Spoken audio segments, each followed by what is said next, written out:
ఈరోజు రాత్రి నేను మీకు చెప్పాలనుకున్నటువంటి అంశం ఏంటంటే, దేవుని సంకల్పం తెలియని వ్యక్తి జీవితం ఎలా ఉంటుందో చెప్పాలనుకుంటున్నాను. ఏంటమ్మా అంశము? దేవుని సంకల్పం తెలియని వ్యక్తి జీవితం. దేవుని సంకల్పం తెలియని వ్యక్తి జీవితం ఎలా ఉంటుందో మనకి అర్థం అవ్వాలంటే ముందు అసలు దేవుని సంకల్పం అంటే ఏంటో అర్థం అవ్వాలండి. దేవుని సంకల్పం అంటే అసలు సంకల్పం ఏంటో అర్థం అవ్వాలి. సంకల్పం అంటే ప్లాన్, ఓ పథకం, ఓ ప్రణాళిక, ఓ ముందు చూపు, ఏదైనా ముందుగా అనుకొని నిర్ణయాలు తీసుకోవడం, దాన్నే సంకల్పం అంటారండి. ప్రతి మనిషికి కూడా సంకల్పం ఉంటుంది. సమయం విషయంలో కానీ, ధనం విషయంలో కానీ, చదువు విషయంలో కానీ, వివాహం విషయంలో కానీ, పిల్లల విషయంలో కానీ మనం ముందుగానే కొన్ని ఆలోచనలు చేస్తూ ఉంటామండి. సమయ విషయంలో ఎలాగ చేస్తామండి? ఇప్పుడు ఈ సంవత్సరంలో ఉద్యోగం చేసేవాడికి ఒక 20 సెలవులు ఉన్నాయనుకోండి. ఈ సెలవుల్ని ఎలా ఖర్చు పెట్టాలి, దేనికి ఎన్ని రోజులు కేటాయించాలి అని ఒక షెడ్యూల్ వేసుకుంటారండి. ఏ సెలవు రోజు ఏ ఊరు వెళ్ళాలి, ఎక్కడికి వెళ్ళాలి, ఇవి కూడా ముందుగా ప్లాన్ చేసుకుంటారు. సమయాన్ని ఎలా గడపాలో ఒక సంకల్పం మనిషికి ఉంటుంది. అలాగే ధనం విషయంలో మనకి కొంత ఆదాయం వస్తుంది. ఈ ఆదాయానికి తగ్గ అప్పు చేయాలని, ఆదాయానికి తగ్గానే మనం ఖర్చులు పెట్టుకోవాలని, మనం షాపింగ్ మాల్ వెళ్ళి ఏమైనా ఖరీదు చేయాలి. ఇలాంటివన్నీ కూడా ధనం విషయంలో కూడా మనకు ఒక ముందు చూపు ముందుగా ఉంటుందండి. అలాగే వివాహం విషయంలో కూడా ఏంటి, మనకి ఎప్పుడు పెళ్లి చేసుకోవాలని ముందుగా అనుకున్నామో అప్పుడే చేసుకుంటాం. కొంతమందికి చదువు పూర్తయ్యాక చేసుకుంటాను అంటారు కొందరు కదమ్మా. మరి కొంతమంది ఏదైనా ఉద్యోగం సాధించిన తర్వాత వివాహం చేసుకుంటాను అనేవాళ్ళు కొంతమంది ఉంటారు. అలాగే కొంతమందికి పిల్లల విషయంలో కూడా ప్లానింగ్ ఉంటుంది కదండి. పెళ్ళైన వెంటనే పిల్లలు, ఏమ్మా మీకు పిల్లలు లేరు అని అడిగితే ఏమంటారండి? లేదండి, మేము పిల్లల విషయంలో మేము ప్లాన్ చేసుకున్నాం, మాకు అప్పుడే వద్దనుకున్నాం, మేము తర్వాత ఎప్పుడో కావాలనుకుంటారు అప్పుడు మేము పొందుకుంటాము అని చెప్తారు. అలాగా ప్రతి మనిషికి కూడా అనేక విషయాల మీద సంకల్పాలు ఉంటాయి. సంకల్పం లేకుండా ఏది చేయమండి. ఒక ఇల్లు కట్టామన్నా, లేకపోతే ఒక పొలం కొన్నామన్నా, లేదా ఒక వస్తువు ఏదైనా చేయించామన్నా దాని వెనకాతల ఏదో ముందు చూపు ఉంటుంది. ఇది ఫలానా రోజుకు ఉపయోగపడుతుంది అని మనం ఈరోజు సిద్ధం చేసుకుంటాం. అంతే కదండి. ఎవరో వెనకటికి అంటారు, ఇల్లు కాలిపోతుంటే బావి తవ్వుతారా ఎవరైనా? ఇల్లు కాలిపోతున్నప్పుడు బావి తవ్వడం మొదలు పెడితే పూర్తవుతుందండి? అవదు. కాబట్టి బావి అవసరం కాబట్టి ముందుగానే బావి సిద్ధం చేసుకుంటారు. ఎప్పుడైనా నీళ్ళు కావాలంటే రెడీగా నీళ్లు దొరుకుతాయి. అలాగా ముందు చూపుగా ఒక ఇల్లు కట్టాలంటే ముందు మోటార్ వేస్తూ ఉంటామండి, బోరు తవ్విస్తుంటాం. అలాగే మనిషికి ముందు చూపు అనేటటువంటిది ఉండడం మనం గమనిస్తున్నాం. ఏమంటే మనిషికే ముందు చూపు ఉన్నప్పుడు, మనిషే ముందుగా నిర్ణయాలు తీసుకున్నప్పుడు, మనిషే మంచి పథకాలు ప్రవేశపెట్టినప్పుడు, మంచి ప్రణాళికలు వేసినప్పుడు దేవుడికి సంకల్పం ఉండదా? ఏమంటే ఏ సంకల్పం లేకుండానే దేవుడు ఈ విశ్వాన్ని, ఇందులో ఉండేటటువంటి సమస్త జీవరాశులని, మనుషులని దేవుడు పుట్టిస్తాడా? మనము ఏదైనా పని ఉంటే కానీ ఆ డబ్బులు దాన్ని ఖర్చు పెట్టాం. ఏమంటే ఉత్తినే గొడుగు కొంటామా? గొడుగుతో మనకు పని ఉంటుంది కాబట్టి ఏదో రోజు సడన్గా వర్షం పడితే ఎక్కడికైనా వెళ్ళాలంటే ఈ రెయిన్ కోట్ ఉండాలి కాబట్టి మనం ఎప్పుడో షాపింగ్కి వెళ్ళినప్పుడు కొని పెట్టుకుంటాం. ఎందుకు పెట్టుకుంటామంటే దాంతో ఏదో ఒక రోజు అవసరం పడుతుందనే మనం పెడతాం. అలాగే దేవుడికి కూడా ఓ సంకల్పం ఉంది, ఓ ప్లాన్ ఉంది, ఓ పథకం ఉంది, ఓ ప్రణాళిక ఉంది, ఓ ఉద్దేశం ఉంది. ఆ ఉద్దేశం కోసమే మానవుణ్ణి దేవుడు నిర్మించాడని దేవుని యొక్క గ్రంథం చెప్తూ ఉందండి. ప్రస్తుతం ఎంతమంది మనుషులకు దేవుని సంకల్పం గురించి తెలుసండి? చాలామందికి తెలియదండి. అన్యజనుల సంగతి పక్కన పెడితే దేవుణ్ణి నమ్ముకున్న క్రైస్తవులకి కూడా చాలామందికి దేవుని సంకల్పం గురించి తెలియదు. దేవుని సంకల్పం గురించి తెలియకుండానే బాప్తిసం పొందుకుంటారే. వీళ్ళు ఎలా బాప్తిసం పొందుకున్నారు అంటే వీళ్ళకి పెళ్లి కోసం బాప్తిసం పొందుకొని ఉంటారే. చాలామంది ఏం చేస్తారండి, ఏదో మంచి సంబంధం వచ్చింది, అబ్బాయి దేవుడు నమ్ముకున్నాడు, అబ్బాయి నమ్ముకుంటేనే అమ్మాయి కూడా నమ్ముకుంటేనే చేసుకుంటాడట, కాబట్టి అమ్మాయి ఏం చేస్తుందండి, బాప్తిసం పొందుకొని అలాగా క్రైస్తవురాలు అయిపోతూ ఉంటారు. మరికొంతమంది ఏదో అనారోగ్యం వస్తుంది, ఏదో జబ్బు వస్తుంది, అప్పుడు ఎవరో వచ్చి అమ్మ ఈ జబ్బు తగ్గాలంటే దేవుడు నమ్ముకో అమ్మ ప్రార్థన చేస్తానంటారు. అలాగా కొంతమంది జబ్బులు తగ్గించుకోవడానికి దేవుడు నమ్ముకునే వాళ్ళు ఉంటారు. ఇంకొంతమంది ఏదో అప్పులు ఎక్కువైపోతాయి, ఈ అప్పుల్లో తీర్చే మార్గం ఏమి కనపడదు, అలాంటప్పుడు దేవుడు నమ్ముకోమా నీకు అప్పులు తీరిపోతాయంటే కొంతమంది ఆ అప్పులు తీరుతాయని ఆశతో దేవుడు నమ్ముకుని బాప్తిసం పొందుకుంటూ ఉంటారు. మరికొంతమంది పిల్లలు లేరని దేవుడు నమ్ముకుంటే పిల్లలు పుడతారని, లేకపోతే దేవుడు నాకు కల్లో కనపడ్డాడని కొంతమంది, ఇలాగా తాను ఎందుకు బాప్తిసం పొందుకోవాలో అందుకు పొందుకోకుండా దేవుని సంకల్పం తెలియకుండానే బాప్తిసం పొందుకొని క్రైస్తవులుగా జీవిస్తున్న వాళ్ళు ప్రస్తుత లోకంలో చాలామందినే ఉన్నారండి. కాబట్టి ఈ దేవుని సంకల్పం అనే పాఠం అందరికీ తెలియాలి.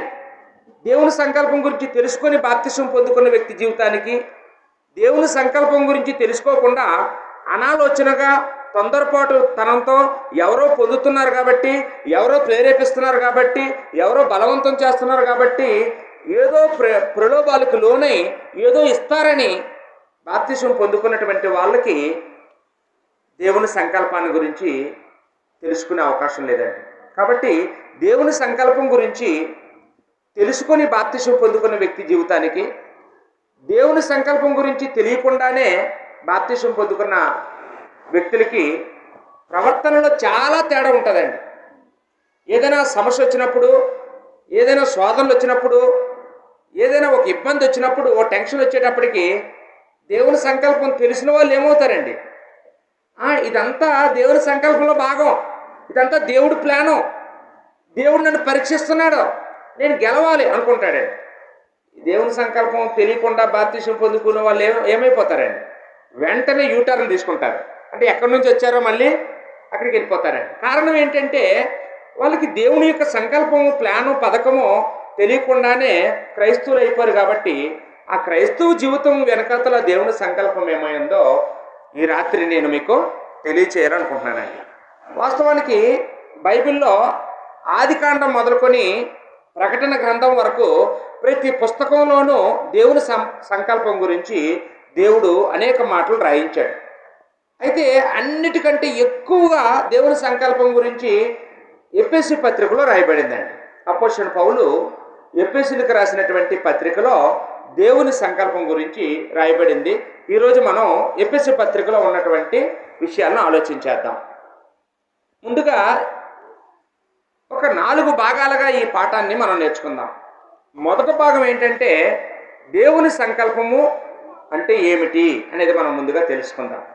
రెండవ భాగం ఏంటంటే దేవుని సంకల్పం తెలిసిన వ్యక్తి జీవితం ఎలా ఉంటుంది అనేది నేర్చుకుందాం.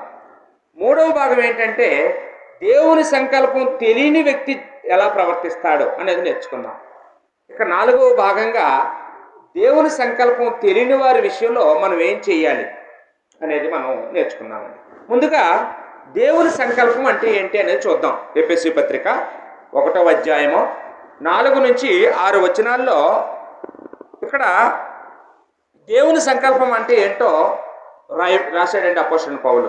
చదువుతున్నాను. ఎట్లనగా తన ప్రియుని యందు తాను ఉచితముగా మనకు అనుగ్రహించిన తన కృపామహిమకు కీర్తి కలుగునట్లు తన చిత్త ప్రకారమైన దయా సంకల్పం చొప్పున యేసుక్రీస్తు ద్వారా తనకు కుమారులుగా స్వీకరించుటకై మనలను ముందుగా తన కోసము నిర్ణయించుకొని అన్నాడు. అంటే దేవుడు తన కోసము ఏదో నిర్ణయించుకున్నాడట. నిర్ణయించుకోవడం అంటే ఇందాక చెప్పాను, ముందు చూపు అని, అంటే ముందుగా ప్రణాళిక వేసుకోవడం. ఏంటి దేవుడి యొక్క సంకల్పం, ఏంటి దేవుడు ముందుగా నిర్ణయించుకున్నాడు అంటే యేసుక్రీస్తు ద్వారా తనకు కుమారులుగా స్వీకరించాలనేది దేవుడు ముందుగా వేసుకున్నటువంటి ప్రణాళిక అంటండి. అంటే ఇంకొక మార్గం ద్వారా దేవుడికి కుమారులు వస్తే దేవుడికి కావాలా? అక్కర్లేదు. మరియమ్మ ద్వారా దేవుడి కుమారులు కావాలా? దేవుడికి అక్కర్లేదండి. లేకపోతే ఎవరైనా ప్రఖ్యాతి గాంచినటువంటి ఒక పెద్ద సేవకుడు ఉన్నాడు, ఒక దైవజనుడు ఉన్నాడు, ఆయన ద్వారా దేవుని కుమారులు అయిపోతారు. అవుతుందా? అక్కర్లేదండి. ఒక దేవదాస్ అయ్య గారు అని ఒక ఆయన ఉన్నారు, పోనీ ఆయన ద్వారా కావాలా? అక్కర్లేదు. ఇంకా ఎవరు అక్కర్లేదండి. ఈ భూమి మీద ఎంత గొప్ప వ్యక్తి అయినా, ఎంత ప్రఖ్యాతి చెందినవాడైనా, ఎంత ధనవంతుడైనా, ఎంత ఉన్నతంగా ఉన్నవాడైనా కానీ ఏ వ్యక్తి ద్వారా దేవుడికి కుమారులు అక్కర్లేదు. ఎవరి వల్ల కావాలట? యేసుక్రీస్తు ద్వారా దేవునికి కుమారులుగా స్వీకరించడమే దేవుని యొక్క సంకల్పంగా ఇక్కడ మనం చెప్పుకుంటూ ఉన్నామండి. కుమారులు అన్నాడంటే ఎలాంటి కుమారులు? 6వ వచనంలోనే మనము తన ఎదుట పరిశుద్ధులమును నిర్దోషులమునై ఉండవలనని అన్నాడు. అంటే ఎలాంటి కుమారులు అంటమ్మా?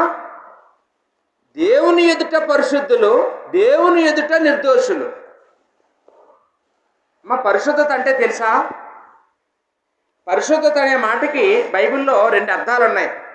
ఒకటి పాపం లేకుండా ఉండడం పరిశుద్ధత అంటే, రెండోది ప్రత్యేకించబడి ఉండడం. ఈరోజు చాలామంది బయటికి పరిశుద్ధంగా కనపడేటట్లుగా బట్టలు వేసుకుంటారే. కొంతమందిని చూడగానే అమ్మ వీళ్ళు అమ్మగోర్లు, వీళ్ళు అయ్యగోర్లు అన్నట్టుగా ఉంటారే. అంటే వాళ్ళు చూడగానే ఎవరికైనా ఏమైపోద్దండి, వీళ్ళు పరిశుద్ధంగా ఉన్నారేమో అనిపిస్తుందా? వాళ్ళు ఎవరి ఎదుట పరిశుద్ధత ప్రదర్శిస్తున్నారో? మనుషుల ఎదుట. పక్కనున్న మనిషి వారిని చూసి అమ్మ వీళ్ళు చాలా పరిశుద్ధులు అని అనుకునేటట్లుగా బతుకుతున్నారండి. దేవుడి సంకల్పం ఏంటి అంటే తన ఎదుట పరిశుద్ధులుగా ఉండాలి, తన దృష్టిలో పరిశుద్ధులుగా ఉండాలి, తన దృష్టిలో నిర్దోషులుగా ఉండాలి. ఏంటి, ఎందుకంటే ఇంకేదైనా కోరుకోవచ్చు కదా దేవుడు? ఇలాంటి క్యారెక్టర్లు కోరుకుంటున్నాడేంటి అంటే దేవుడు ఏమై ఉన్నాడండి? దేవుడు పరిశుద్ధుడై ఉన్నాడు. కాబట్టి నేను పరిశుద్ధుడు కనుక మీరును పరిశుద్ధులై ఉండండి అన్నాడండి. దేవుడు పరిశుద్ధుడు కనుక తన కుమారుడిని యేసుక్రీస్తు కూడా ఈ లోకంలో పరిశుద్ధంగా బ్రతికాడు, అంటే పాపం చేయకుండా బ్రతికాడు. అలాగే మనం కూడా పరిశుద్ధంగా ఉండాలనేది దేవుని యొక్క సంకల్పం. ఈ సంకల్పం, ఈ పరిశుద్ధంగా ఉండాలనేటటువంటిది దేవుడు ఎప్పుడు అనుకున్న మాట అండి ఇది. ఒకవేళ మనం అనుకుంటాం నాకు చిన్నప్పుడే తెలుసుంటే పరిశుద్ధంగా ఉందును అని, నేను యవ్వన కాలంలోనే నాకు తెలుసుంటే పరిశుద్ధంగా ఉందును అని. దేవుడు ఈ విషయాన్ని ఎప్పుడు అనుకున్నాడట అంటే మనం నమ్ముకోక మునిపే, లేకపోతే ఈ మనిషి పుట్టక మునిపే, ఈ భూమి ఆకాశం పుట్టక మునిపే దేవుడు ఈ శాసనాన్ని ముందుగా నిర్ణయించాడండి. అక్కడే చెప్తున్నాడు 6వ వచనంలో, జగత్తు పునాది వేయబడక మునిపే. ఏంటమ్మా, ఎప్పుడమ్మా అనుకున్నాడు దేవుడు? ఈ సంకల్పాన్ని దేవుడు ఎప్పుడు కలిగి ఉన్నాడంటే జగత్తు, అందులో ఉండేటటువంటి సమస్తము నిర్మింపబడక మునిపే, ఈ జగత్తుకు పునాది వేయబడక మునిపే దేవుడు నిర్ణయించింది. ఇదేదో మధ్యలో ఆకస్మికంగా ఊడిపడినటువంటి విధానం కాదు. మధ్యలో వచ్చినవి మధ్యలో పోతూ ఉంటాయి. మధ్యలో వచ్చిన ఆచారం కాదు ఇది.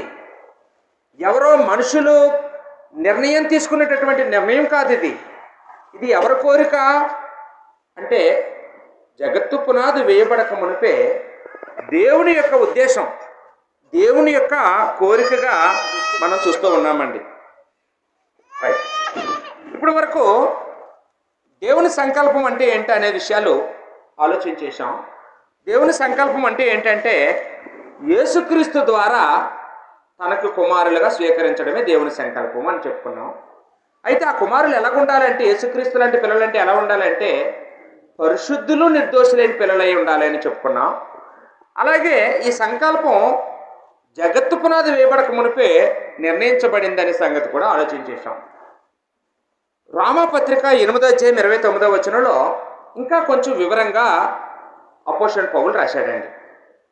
రోమాపత్రిక 8వ అధ్యాయము 29వ వచనంలో రాయబడిన మాట ఎవరైనా చదువుతారండి?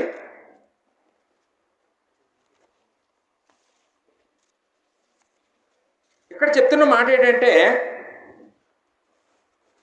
క్రీస్తు యొక్క సారూప్యత గల కుమారులు కావాలట దేవుడికి. అంటే యేసుక్రీస్తు లాంటి పిల్లలు అంటే ఒక పరిశుద్ధత విషయంలో మాత్రమేనా? కాదండి. అంటే యేసుక్రీస్తు యొక్క గుణలక్షణాలు ఎటువంటివో అటువంటి గుణలక్షణాలు అన్నీ కలిగినటువంటి కుమారులు కావాలి. ఒక పరిశుద్ధత ఒకటే కాదు, అన్ని విషయాల్లోనూ. యేసుప్రభు ఎన్ని మంచి పనులు చేశారో ఈ లోకంలో, ఎలా మాట్లాడారో, ఎలా ఎలా విన్నారో, ఎలా నడుచుకున్నారో, ఎలా ప్రవర్తించారో, అన్ని విషయాల్లోనూ మనందరికీ కూడా క్రీస్తు యొక్క సారూప్యత కావాలటండి. అది దేవుని యొక్క సంకల్పం. చదువుతారండి? ఎవరు చదవరండి? రోమపత్రిక 8వ అధ్యాయము 29వ వచనం.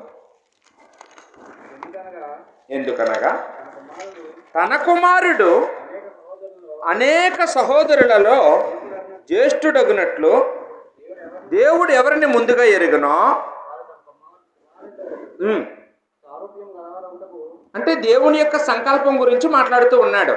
దేవుని సంకల్పం ఏంటి అంటే తన కుమారుడు జ్యేష్ఠుడవ్వాలి. అంటే తన కుమారుడు ఎవరు? యేసుప్రభు. యేసుప్రభు దేవునికి ఏకైక కుమారుడు. ఏకైక కుమారుడు ఎప్పుడు జ్యేష్ఠుడవుతాడు? దేవునికి మరొక కుమారుడు జన్మిస్తే అప్పుడు యేసుప్రభు జ్యేష్ఠుడవుతాడు. మరొక కుమారుడు గురించి దేవుడట ముందుగానే నిర్ణయించాడు అన్నమాట చెప్తున్నాడండి ఇక్కడ. ఆ మరొక కుమారుడు ఎవరో కాదు, మనమే. దాని గురించి మాట్లాడుతున్నాడు.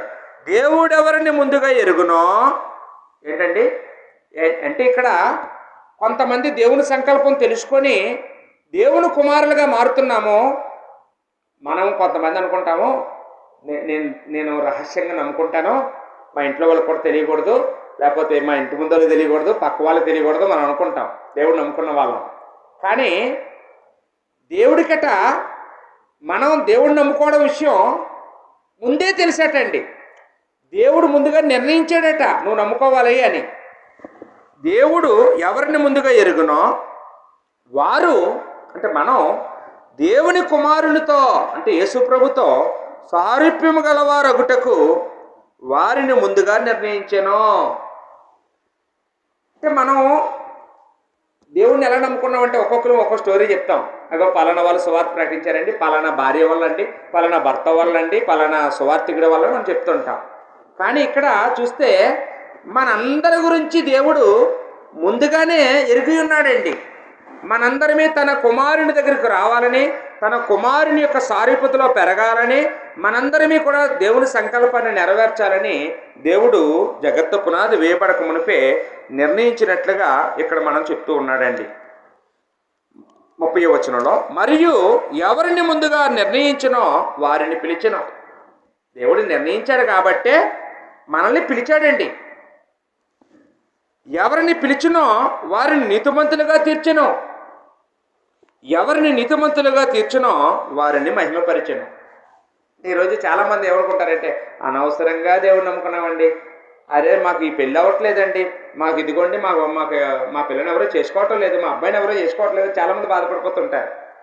కానీ ఇక్కడ దేవుని యొక్క సంకల్పం మనకు అర్థమైతే అంటే మన జీవితం అంతా ఎవరు చూసేశారండి? ఆల్రెడీ దేవుడు చూసేశాడండి. ఎప్పుడండి? జగత్తు పునాది వేయబడక మునిపే మనమేంటో మనం ఏం చేయబోతున్నామో అన్నీ దేవునికి ముందే తెలిసండి. దేవుడు నిర్ణయించిన ప్రకారంగా, దేవుడు పిలిచిన ప్రకారంగా, దేవుడు నీతిమంతులుగా చేసిన ప్రకారంగా దేవుడు మనల్ని మహిమపరుస్తూ ఉన్నాడు. ఆ సంగతులు ఇక్కడ మనం వివరంగా చూస్తూ ఉన్నామండి. ఇంకా దేవుని యొక్క సంకల్పం గురించి ఎఫెసీ పత్రికలో 4వ అధ్యాయము 11-12 వచనాలు మనం చూద్దామండి. ఇక్కడ దేవుని సంకల్పం గురించి మరో మాట చూస్తున్నాం. ఎఫెసీ పత్రిక 4వ అధ్యాయము 11వ వచనం 12వ వచనం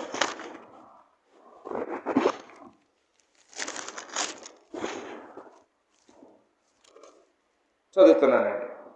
మనమందరము విశ్వాస విషయంలోనూ దేవుని కుమారుని గుర్చిన జ్ఞానం విషయంలోనూ ఏకత్వం పొంది అన్నాడండి.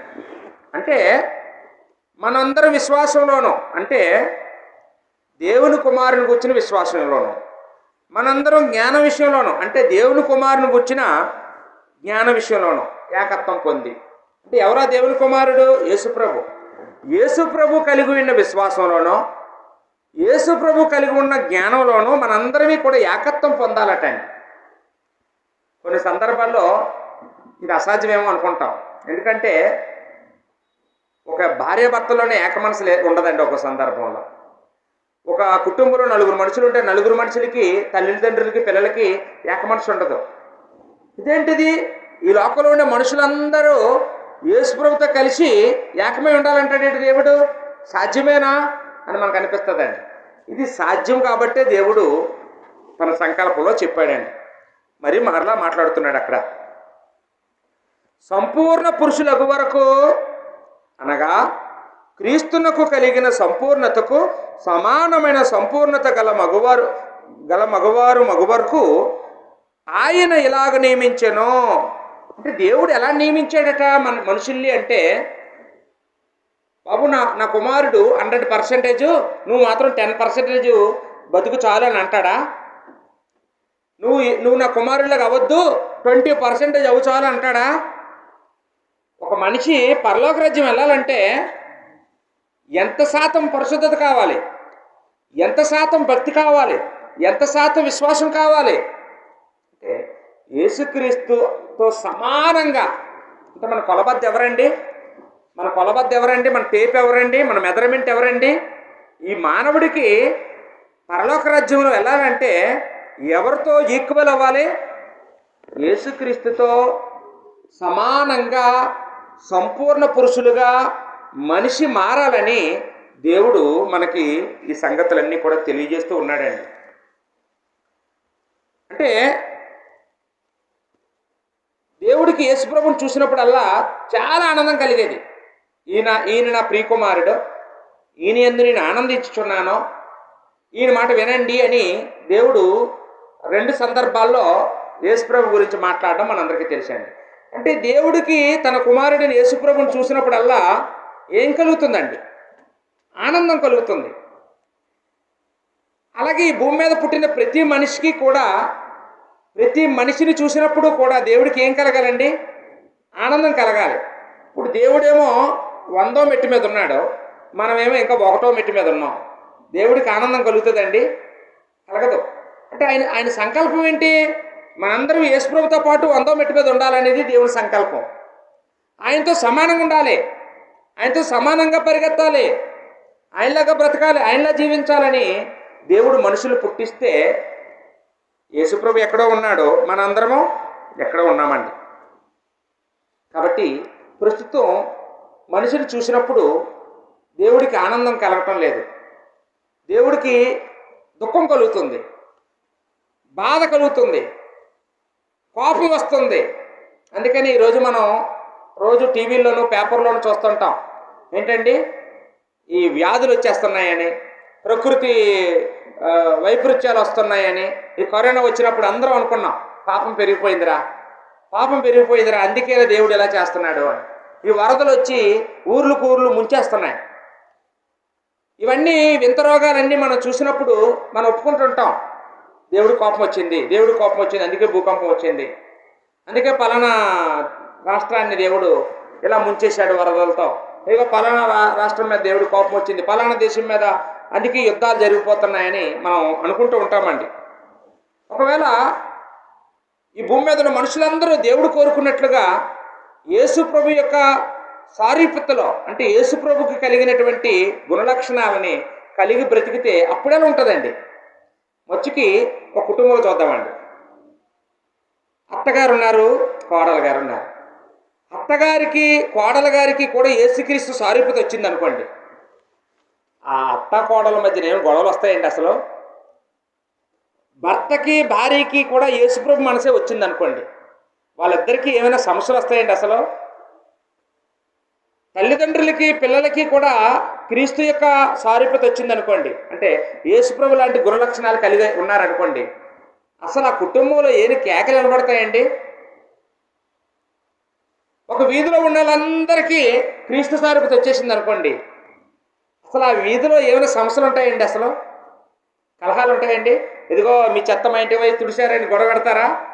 మీ నీళ్లు మాకు తూలేయని ఎవరైనా గొడవ పెడతారండి? అసలు సమస్యలు ఉండవండి. ఒక గ్రామానికి అందరికీ యేసుప్రభు మనసు వస్తే ఆ గ్రామం ఎలా ఉంటుందండి? పరలోకంలో ఉంటుందండి. పరలోకంలో ఉంటుందండి. ఒక దేశంలో ఉన్న వాళ్ళందరికీ యేసుప్రభు మనసు వస్తే ఎలా ఉంటుందో ఆలోచించండి. ఈ ప్రపంచంలో ఉన్న మనుషులందరికీ యేసుప్రభు లాంటి మనస్తత్వం వస్తే ఈ ప్రపంచం ఎలా ఉంటుందండి? ఈ బార్డర్లో సెక్యూరిటీలు అవసరమా అప్పుడు? ఈ పోలీస్ స్టేషన్లు అవసరమా అండి అప్పుడు? ఇంటికి తాళం కప్పలు అవసరమా అప్పుడు? ఏం అక్కర్లేదండి.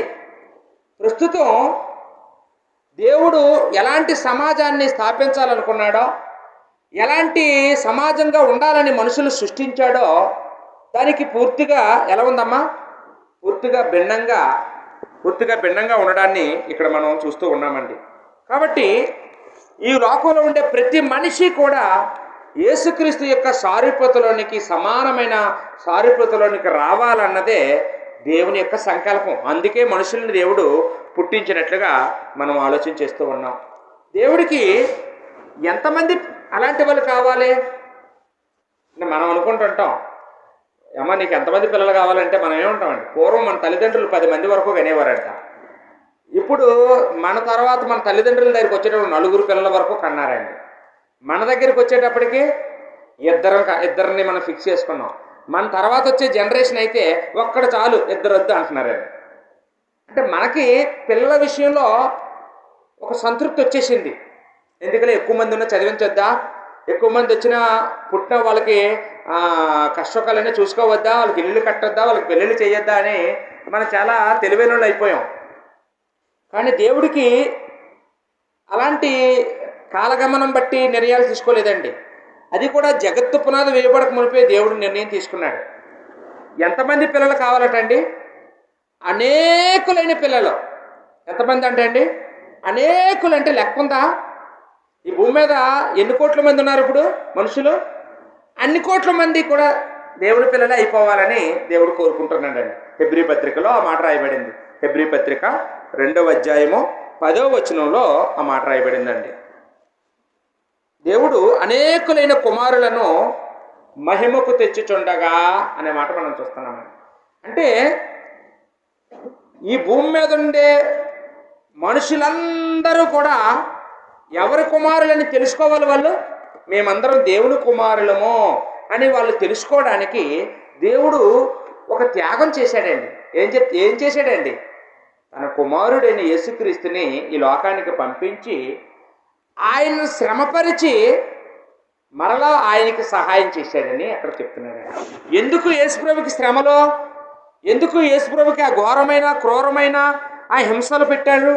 ఎందుకు ఆయన శిలువ మరణం అంటే ఈ భూమి మీద ఉన్న మనుషులందరినీ ప్రభావితం చేయాలంటే ఎవరో ఒక మనిషి కావాలండి. ఆ మనిషి ఈ లోక సంబంధం అయి ఉండకూడదు. ఆ మనిషి మనలాంటి మనిషి అయి ఉండకూడదు. ఆయన దేవుని కుమారుడే ఉండాలి.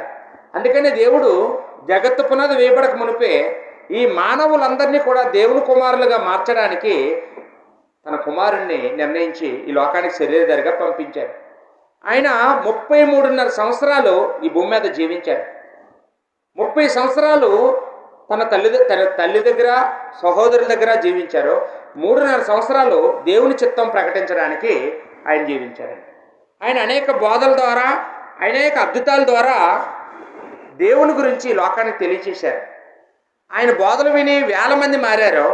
ఆయన మరణాన్ని చూసి అనేక మంది కదిలిపోయారు. ఇప్పటికీ కూడా ప్రపంచంలో ఎక్కువ మందిని ప్రభావితం చేసిన మనిషి ఎవరైనా ఉన్నారని కంప్యూటర్లో కొడితే ఎవరు వస్తారండి? యేసుప్రభు నెంబర్ 1 స్థానంలో ఉంటారండి. అంటే దేవుని యొక్క సంకల్పం అదేనండి. అదే తన కుమారుడి ద్వారా అనేక మంది కుమారులు కావాలని ఇక్కడ మనం చూస్తూ ఉన్నామండి. ఈరోజు కుమారుడు అనే మాట మనకు ఎవరైనా చెప్పినా మనం వింటున్నా అది జనరల్ వర్డ్గా మనం తీసుకుంటున్నామండి. అంటే అది గొప్ప మాట అనుకోము. అదేదో గొప్ప మాట అనుకోమండి. ఒక మాట ఉంటుంది మత్తయి సువార్త 5వ అధ్యాయంలో, సమాధానపరచువారు ధన్యులు, వారు దేవుని కుమారులు అనబడుదురు.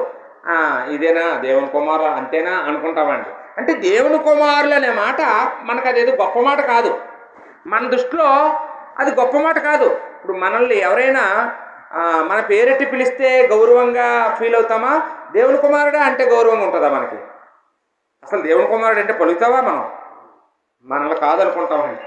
ఎందుకంటే మనం ఇంకా దేవుని కుమారు స్థాయిలో మనం లేవు కాబట్టి మనల్ని అసలు ఎవరు పిలుస్తారండి? ఏంటి ఎవరినైనా మిమ్మల్ని ఎవరైనా ఎప్పుడైనా దేవుని కుమారుడు అని ఎవరైనా పిలిచారండి మనల్ని? మన వీధిలో కానీ మన ఇంట్లో వాళ్ళు కానీ? ఆ స్థాయి ఇంకా మనకు రాలేదండి. ఆ స్థాయి మనకి ఇంకా అర్థం కాలేదు. దేవుని కుమారుడు అన్న మాట చిన్న స్థాయి కాదండి, చిన్న మాట కాదు. కుమారుడు అంటే వారసుడు.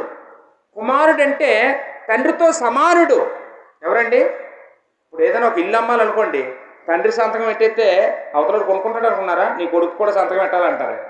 అవునా కాదండి? అంటే కొడుకు ఎవరండి? ఇంటికి వారసుడు, ఆస్తికి వారసుడు, తండ్రితో సమానుడు.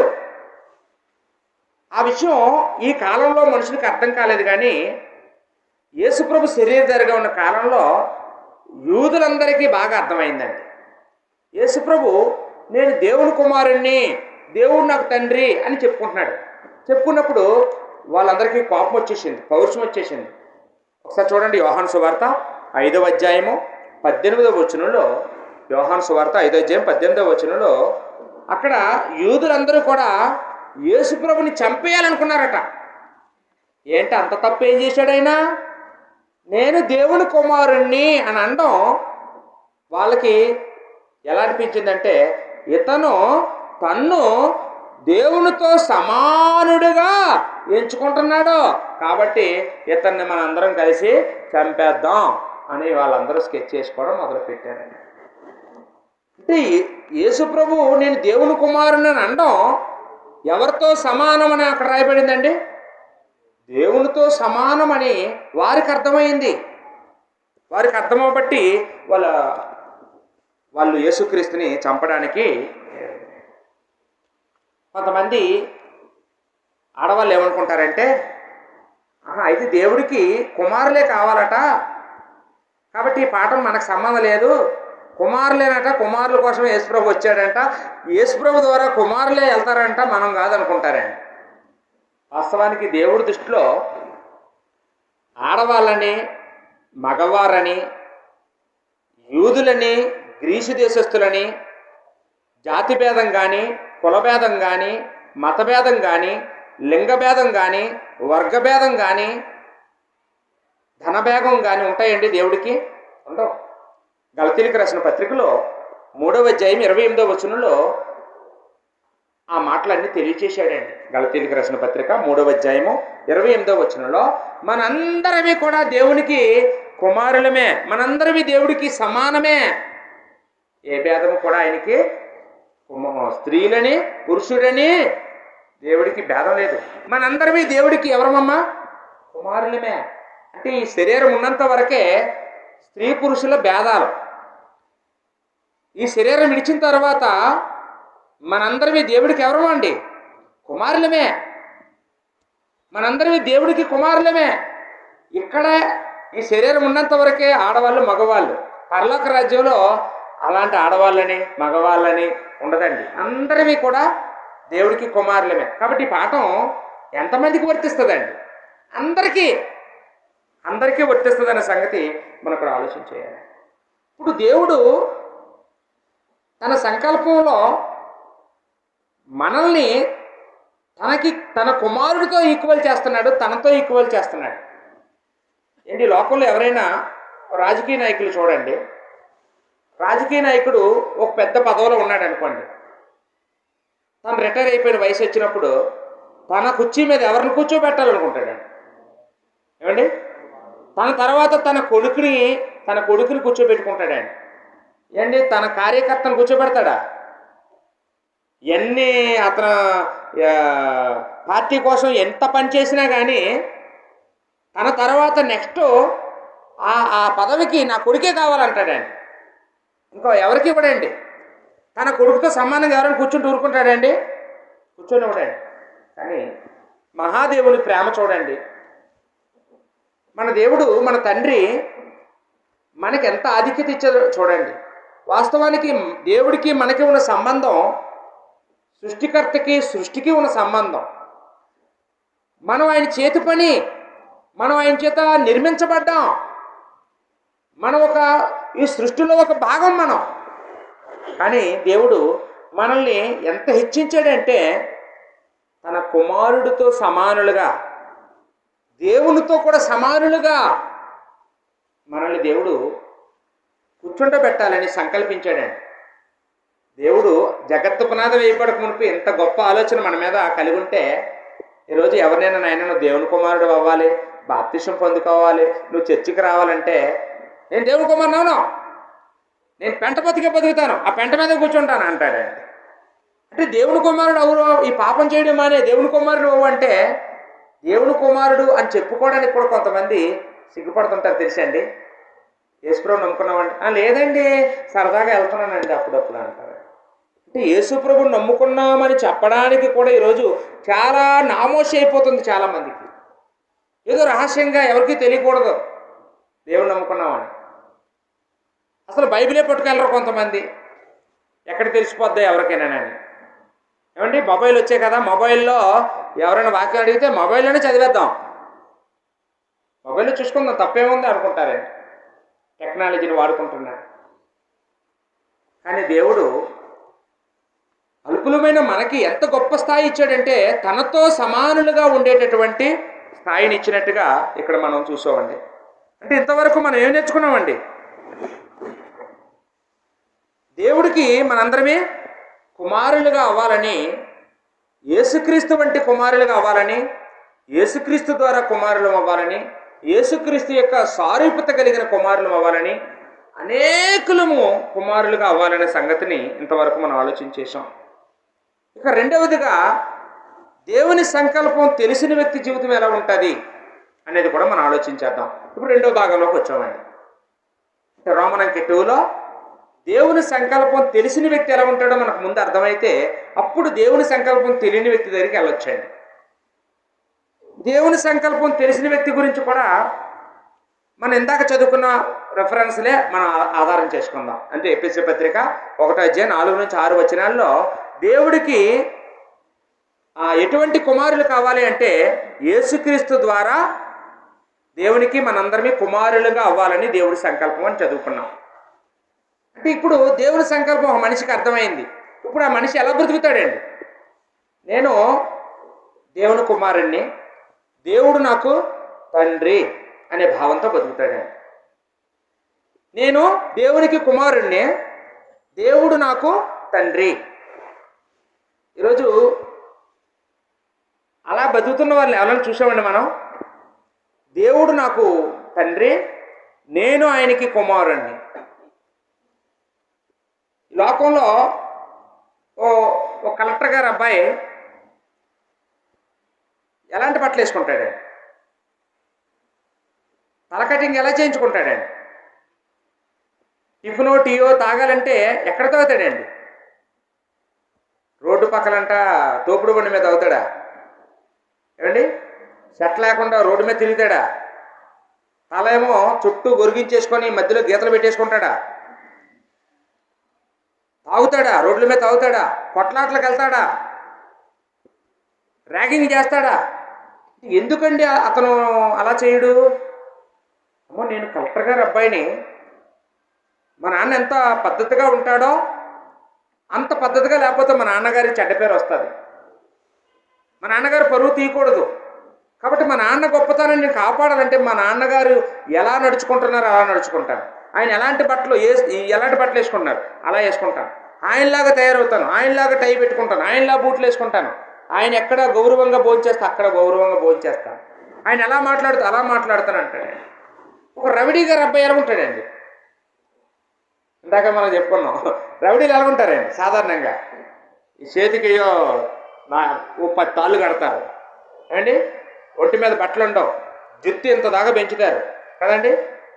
నగలు 4-5 గొలుసులు వేసుకుంటారు మెడలోన, వేసుకుంటే ప్యాంట్లు వేసుకుంటారు, లేకపోతే హాఫ్ ప్యాంట్తో తిరుగుతారు. అంటే ఆ రవిడీ కొడుకు ఎలా ఉంటాడండి? రవిడీలాగే ఉంటాడు. ఎలా ఉంటాడండి? అతనే అన్యాయాలు చేస్తున్నాడో, నేరాలు చేస్తున్నాడో, అందరినీ కొడుతున్నాడో, అందరితో గొడవలు పడుతున్నాడో, రౌడీ కొడుకు కూడా అదే ప్రాక్టీస్ చేస్తాడు చిన్నప్పటి నుంచి. ఎవరైనా పండితుడు అవుతాడా? ఎవరైనా పెద్ద పోలీసు అవుతాడా? అవడండి. అంటే తండ్రి ఎట్టువాడో బిడ్డ అట్టువాడండి. ఈరోజు మనం బాప్తిసం పొందుకున్న మనం, దేవుని సంకల్పం తెలుసుకున్న మనం, నా తండ్రి దేవుడు అని మనకు అర్థమైనప్పుడు ఆ తండ్రికి కుమారులుగా ప్రవర్తిస్తున్నామా? ఆ తండ్రి పోలికలు మనలో కనపడుతున్నాయా? ఆ తండ్రి అలవాట్లు, ఆ తండ్రికి ఇష్టమైనవి మనలో కనపడ్డాయా? యేసుక్రీస్తు వారు ఈ భూమి మీద 33.5 సంవత్సరాలు జీవించారో, ఆయన ఏ పని చేసినా, ఎవరితో మాట్లాడినా, ఎక్కడ ఎలా ప్రవర్తించినా ఎవరి చిత్తానుసారంగా చేశారట? తండ్రి చిత్తం నెరవేర్చడమే. చివరికి తను శిలువ మీద ప్రాణం పెట్టడం కూడా, తండ్రి నీ చిత్తమైతేనే తొలగించు, నీ చిత్తమే, అంత నీ చిత్తమే. ఆయన బోధించిన బోధలు తండ్రికి ఇష్టమైనవే. ఆయన మాటలన్నీ, ఆయన చేసిన పనులన్నీ, చివరికి ఆయన మరణం కూడా ఎవరిష్టమండి? తండ్రి చిత్తమే. ఈరోజు మనం ఎన్ని తండ్రి ఇష్టాలు చేస్తున్నాం? ఒకసారి ఆలోచించేయండి.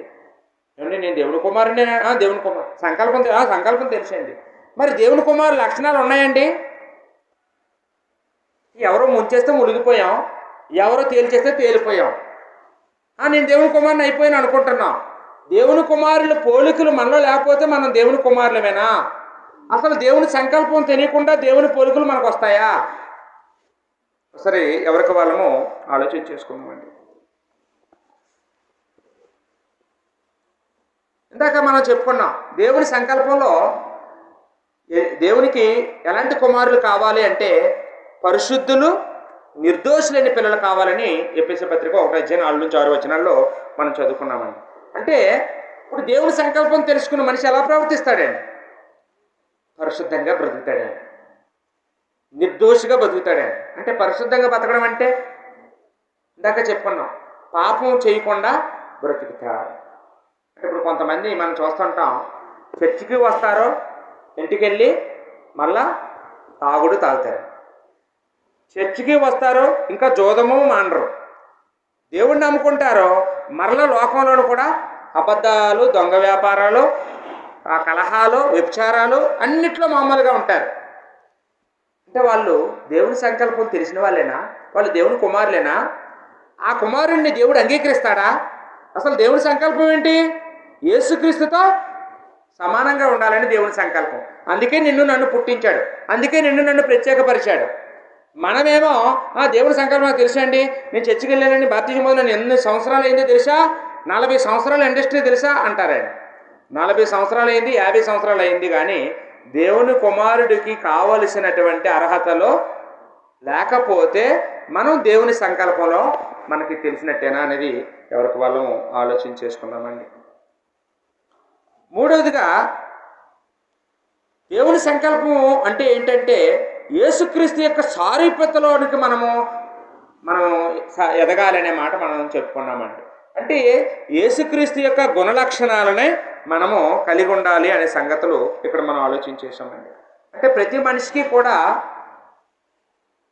దేవుని సంకల్పం తెలిసిన ప్రతి వ్యక్తికి కూడా క్రీస్తు గుణాలు సంపాదించాలి అనే గురి ఉండాలి. క్రీస్తు గుణాలు ఏం చేయాలమ్మా? సంపాదించాలి. అంటే ఇప్పుడు ఎవరైనా ఒక చిన్న కుర్రాన్ని పిలిచి, నాయనా నీ గురేంటి అని అడిగితే ఏమంటారండి? నేను ఐఏఎస్ అవ్వాలనుకుంటున్నానండి, ఐపీఎస్ అవ్వాలను. మీరు చిన్నప్పుడు చదువుకునేటప్పుడు టీచర్లు అడుగుతుంటారు కదా, మనం 9th క్లాస్ 10th క్లాస్ ఉన్నప్పుడు అడుగుతుంటారు కదమ్మా, మీరు పెద్ద అయ్యాక ఏం చేయాలనుకుంటున్నారా అంటే, చెప్పేస్తాం ఒక్కొక్కరు, నేను డాక్టర్ అండి, నేను పోలీస్ అండి, నేను మిలిటరీ అండి అంటుంటాం. ఏదో నోటికి వచ్చిందల్లా అనేస్తుంటామండి. అంటే ఇప్పుడు ఏం అవ్వద్దని నేను చెప్పడం లేదు. మనం చదువులో బాగా అగ్రస్థానానికి వెళ్ళాలి, అలాగే మంచి వ్యాపారం చేయాలి, బాగా డబ్బు సంపాదించాలి, పెళ్లి చేసుకోవాలి, పిల్లలు కనాలి, అన్నీ చేద్దాం. కానీ మొదట యేసుక్రీస్తు యొక్క గుణాలని సంపాదించి అప్పుడు అవన్నీ చేద్దాం. లేదండి నేను ముందు చదువుకుంటానండి, బాగా చదువుకుని అన్నీ అయిపోయిన తర్వాత అప్పుడు యేసుప్రభుని నమ్ముకుంటానండి అంటారు కొంతమంది. సరే, ఇప్పుడు ఒక అబ్బాయి యేసుప్రభుని నమ్ముకోలేదు, బాగా చదువుకున్నాడు, కాలేజీకి వెళ్ళాడండి. అక్కడికి వెళ్ళిన తర్వాత అమ్మాయిలు ప్రభావం వల్ల, స్నేహితుల ప్రభావం వల్ల, చెడ్డవారి ప్రభావం వల్ల అతను రోజు శోధించబడ్డాడండి. క్రీస్తు గుణాలు తెలియదండి, ఏమైపోతాడండి? ఏ అమ్మాయినా లవ్ చేస్తాడండి, అవునా కదండి? పాడైపోతాడండి. ఎవరో డ్రగ్స్ అలవాటు చేస్తారండి, నేర్చుకుంటాడండి. ఏదో కొట్లాట్లలో వెళ్ళిపోతాడండి. ఆ కొట్లాట్లో పోలీస్ స్టేషన్కి వెళ్ళి పోలీస్ జైల్లో కూర్చుంటాడండి. అదే క్రీస్తు గుణాలు సంపాదించాడు చిన్నప్పటి నుండి, బాప్తిస్మం పొందుకున్నాడు, బాగా చదువు, తర్వాత బాగా చదువుకున్నాడు, కాలేజీకి వెళ్ళాడు. బాప్తిస్మం పొందుకొని కాలేజీకి వెళ్ళి ఎలా బ్రతుకుతాడండి? అప్పుడు ఐగుప్తులో యోసేపు బతికినట్టు బతుకుతాడండి. ఐగుప్తులో యోసేపు ఎలా బతికాడంటే, అంటే అది తన సొంత దేశం కాదు, తన భాష కాదు, తనకు తెలిసిన వాళ్ళు ఎవరు లేరు, అక్కడ ఏది పాపం కాదు, ఏది చేసినా తప్పు లేదు. కానీ అలాంటి దగ్గర కూడా ఒక స్త్రీ అతన్ని బలవంతం చేసినప్పుడు ఇది దేవుడికి విరుద్ధమైనది అని చెప్పగలిగాడంట. అతను అలా చెప్పగలిగాడంటే అతను ముందుగా దేవుని యొక్క స్వభావాన్ని నేర్చుకున్నాడు. చిన్నప్పటి నుండి తన తాత, తన తండ్రి తనకి నేర్పడం వల్ల అప్పుడు పెద్దవాడైనప్పుడు ఆ మార్గంలో నుండి తొలగిపోలేదు. మనకు సామెతల గ్రంథం 22:6 మనందరికీ కంఠస్థ వాక్యమే. ఏంటంటే అది, బాలుడు నడవవలసిన త్రోవను వానికి నేర్పమో, పెద్దవాడైనప్పుడు దాని నుండి తొలగిపోడు అని. అంటే ఇప్పుడు ముందు డబ్బు సంపాదించడమా, క్రీస్తు గుణాలు సంపాదించడమా ముఖ్యం? క్రీస్తు గుణాలు సంపాదించు, తర్వాత డబ్బు సంపాదించు. ఇప్పుడు క్రీస్తు గుణాలు సంపాదించిన మనిషికి డబ్బు వచ్చిందండి, ఏం చేస్తాడండి? ఆ డబ్బుతో మంచి కార్యాలు చేస్తాడండి, ఏదైనా సువార్త మీటింగ్ పెడతాడండి, లేదంటే ఆ డబ్బుతో పేదవాళ్ళు సాయం చేస్తాడండి. అదే క్రీస్తు గుణాలు లేవు, బాగా డబ్బు సంపాదించాడు, ఏం చేస్తాడండి? డబ్బు పిచ్చోడు అయిపోతాడండి, ధనాపేక్షపరుడు అయిపోతాడండి. ఇంకా ఈ రాత్రిని ఈ ₹1 10 కోట్లు ఎలా చేసేయాలో ఆలోచిస్తాడండి. ఆ పక్కోడు ఇల్లు కూడా అమ్మేస్తే కొనేద్దామని చూస్తాడండి. ఆ పక్కోడు మడి కూడా అమ్మేసుకుంటే అది కూడా తీసేసుకుందామని చూస్తాడండి. వాళ్ళు కోటాకట్టు ఏదైనా తాకట్టెడితే పట్టేసుకుందామని చూస్తాడండి. వాళ్ళు జీవనోపాధి కూడా లేకుండా చేసేద్దాం అనుకుంటాడండి. ఏమండి, డబ్బులు ఉన్నాయి, ఏది లేదు? క్రీస్తు గుణం సంపాదించలేదు. క్రీస్తు గుణం సంపాదించిన తర్వాత నువ్వు ఎక్కడికి వెళ్ళా ఏం చేసినా నువ్వు యేసుప్రభులాగే బ్రతుకుతావు, యేసుప్రభులాగే జీవించగలుగుతావు. కాబట్టి ఈ లోకంలో డబ్బులు సంపాదించొద్దని, వ్యాపారాలు చేయొద్దని, చదువుకోవద్దని బైబిల్ చెప్పడం లేదు. అన్నీ చేయండి. ముందు దేవుని సంకల్పం తెలిసిన వ్యక్తి అయితే దేవుని యొక్క యేసుప్రభు యొక్క గుణలక్షణాలని మనందరమే సంపాదించవలసిన వారంగా ఉన్నామనే సంగతి నేను మీకు ఇక్కడ జ్ఞాపకం చేస్తూ ఉన్నానండి. అంటే ఈరోజు మనం ఎన్ని గంటలు దేవుని కుమారుడిగా ప్రవర్తిస్తున్నాం, ఎంత సమయాన్ని దేవుడి యొక్క స్వభావం కలిగి ఇతరులతో ప్రవర్తించడానికి వినియోగిస్తున్నామా అనే సంగతులు కూడా మనం ఆలోచన చేయాలండి. నువ్వు ఒకవేళ భర్తవైతే నీ భార్యతో యేసుప్రభు గుణాన్ని కలిగి బ్రతుకుతున్నావా? నువ్వు భార్యవైతే నీ భర్తతో యేసుప్రభులాగా బ్రతుకుతున్నావా? అంటే యేసుప్రభు అయితే నా స్థానంలో ఉంటే ఇలాగే చేసేవాడా? యేసుప్రభు అయితే ఇలాగే బూతు మాట్లాడేవాడా? యేసుప్రభు అయితే ఇలాగే అబద్ధాలు ఆడేవాడా? యేసుప్రభు అయితే ఇలాగే కేకలేసేవాడా? యేసుప్రభు అయితే ఇలాగే ప్రవర్తించేవాడా? ఇలాగే అవమానించేవాడా? ఒకసారి ఆలోచించే. ఒకవేళ నువ్వు తండ్రివైతే నీలో యేసుక్రీస్తు యొక్క గుణం లేకపోతే నీ పిల్లలు ఎంత బాధపడతారో ఒకసారి ఆలోచించేయండి. తండ్రిలో యేసుప్రభు గుణం లేదండి, అప్పుడు ఏం చేస్తాడండి? ఇంకొక అమ్మాయిని తీసుకొస్తాడు, రెండో భార్యగా, లేదా మూడో భార్యని తీసుకొస్తాడండి, తాగేస్తాడండి, ఒంటి మీద బట్టలు లేకుండా తిరుగుతాడండి, వీధిలో వాళ్ళందరితో గొడవలు పెట్టుకుంటాడండి. పిల్లలకి ఎంత అవమానం ఉంటుందండి. కొంతమంది తల్లిదండ్రులు చేస్తున్న పనుల గురించి పిల్లలు తలెత్తుకోలేక, ఒరే నువ్వు పలానా తాగుబోతు కొడుకురా, నువ్వు పలానా ఇద్దరు పిల్లలు కొడుకురా, నువ్వు ఆడరా ఈడరా అని అంటుంటే ఎంత అవమానం అయిపోతుంది ఆ పిల్లలకి. ఒకసారి ఆలోచన చేయండి. ఒకవేళ తండ్రికి యేసుప్రభు గుణం ఉంటే పిల్లలు ఎలా ఉంటారండి? మా నాన్న మా తాత ఎలాంటి వాడితే భక్తుడు, మా తాతకి దేవుడు అంటే పిచ్చి, దేవుడు అంటే ప్రాణం అని దర్జాగా చెప్పుకుంటారండి. మా తాతయ్య ఎవరికి అన్యాయం చేయలేదు, మా తాతయ్య ఈ ఊళ్ళో దేవుడికి గుడి కట్టించాడు తెలుసా అని చెప్పుకుంటారండి. అంటే మంచి గుణాలు ఉంటే ఒకలా చెప్పుకుంటారు, చెడ్డ గుణాలు ఉంటే మరోలా చెప్పుకుంటారండి. అంటే ఈ లోకంలో ఉండే మనుషులందరికీ యేసుక్రీస్తు గుణాలు కావాలని దేవుడి ఈ లోకంలో యేసుప్రభుని పంపించి, ఇదిగో నాలా ఉండండి అని ఆయన చూసి చేసి మనందరికీ నేర్పించాడు. మనందరం యేసుప్రభులా మారితే దేవుడికి ఆనందం, దేవుడి సంతోషం. అదే దేవుని యొక్క సంకల్పం. ఈరోజు యేసుక్రీస్తు గురించి చెప్పేవాళ్ళు లేరు, యేసుప్రభు గురించి మాట్లాడేవాళ్ళు లేరు. ఎంతసేపు వాళ్ళ గొప్ప, నేను ఎలా రక్షించబడ్డానో తెలుసా అంటాడు ఆయన, నాకు ఎలాంటి దర్శనం వచ్చిందో తెలుసా, నన్ను ఎలా పిలిచాడో తెలుసా, నేను ఎన్ని పాపాలు చేసినో తెలుసా. నీ గురించి ఎవరికి కావాలి? నువ్వు ఎన్ని పాపాలు చేసి వస్తే మాకెందుకు, నువ్వు స్టువరం దొంగవైతే మాకెందుకు, పెద్ద 100 మందిని చంపిన వాడివైతే మాకెందుకు. నీ గురించి కాదు, యేసుప్రభు గురించి చెప్పు. అసలు యేసుప్రభు ఏం బోధలు బోధించాడో తెలుసా, యేసుప్రభు ఎలా మాట్లాడాడో తెలుసా, ఎలాంటి జీవితం జీవించాడో తెలుసా.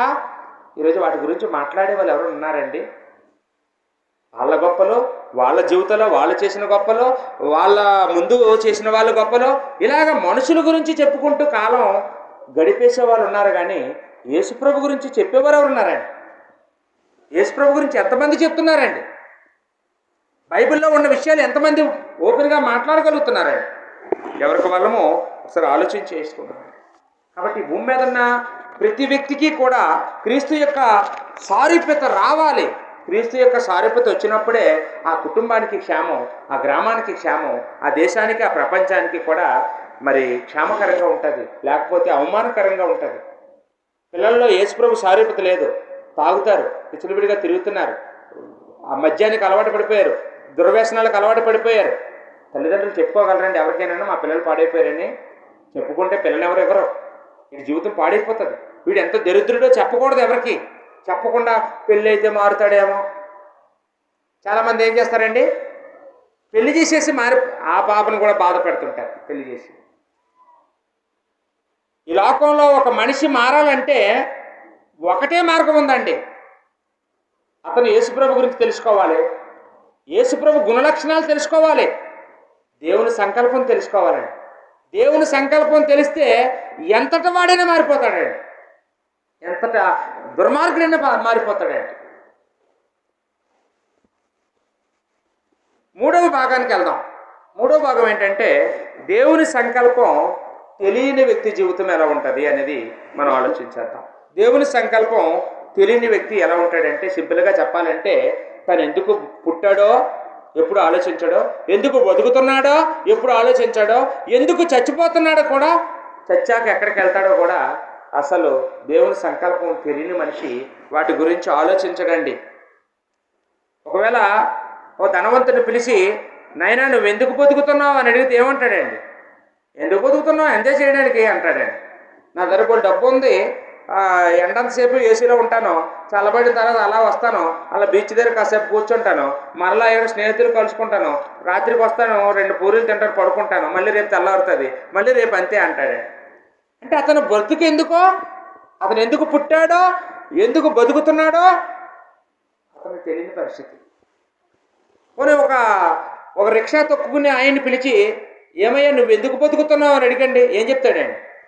కష్టాలు పడ్డానికండి, చెమట వచ్చి ఇదిగో ఈ ముగ్గురిని పెంచడానికండి అని చెప్తాడండి. అంతకు మించి అతనికి కూడా ఏం తెలియదండి. కానీ ఎందుకు బతుకుతున్నాడో తెలియనటువంటి పరిస్థితిని ఈరోజు మనం చూస్తూ ఉన్నామండి. కొంతమంది